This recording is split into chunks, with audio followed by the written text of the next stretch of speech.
My name is Jody Domerstad. I own a yoga studio. My name is Brielle. I'm a senior in high school. My name is Filan. I'm a retired real estate broker.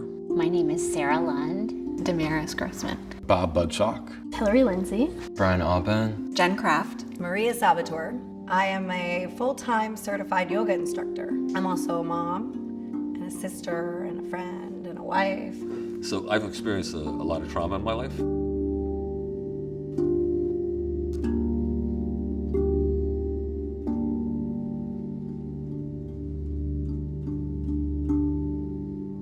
I've had a long struggle with body image issues. I had an eating disorder in college.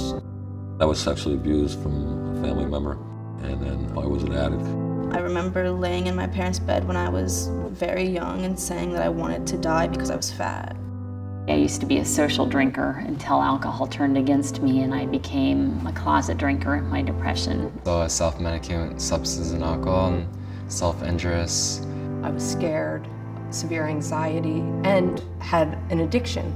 I would get this physical craving. I had a big problem with cocaine. I mean, I just could not do life without these substances. I had drilled into my brain that nobody wanted me, I was worthless. I was deeply depressed, even suicidal. My bottom was a suicide attempt by hanging. I was outwardly very successful. However, I was dying on the inside. I would start just picking out trees and telephone poles to drive into. It was in the middle of the night and I had been approached by another officer and it ended up being a sexual trauma. I didn't have any outlet. I didn't have anyone to help me. When I would drink, the anxiety and the depression, that noise would get louder. It's this battle, you know, just stop. Why don't you just stop? Just stop.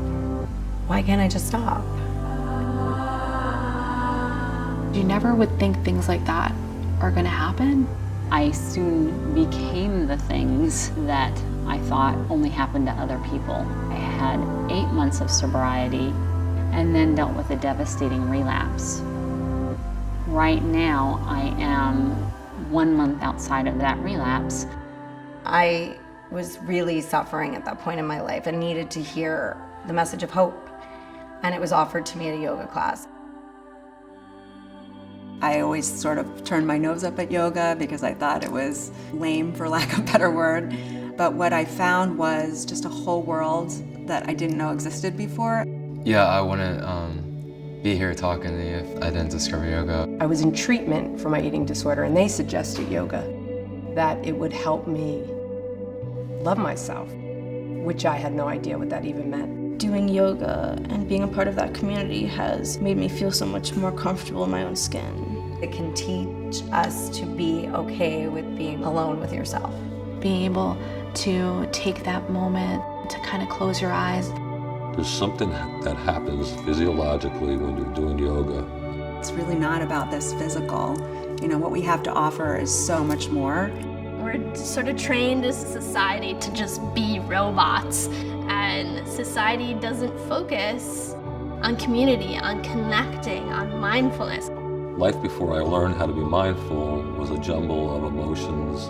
Mindfulness is really that tool that I can look to help battle that desire to look for another substance. The mindfulness allowed me space just to watch what was going on and not necessarily change it, just to be so mindful that I could say, oh look, I'm behaving this way.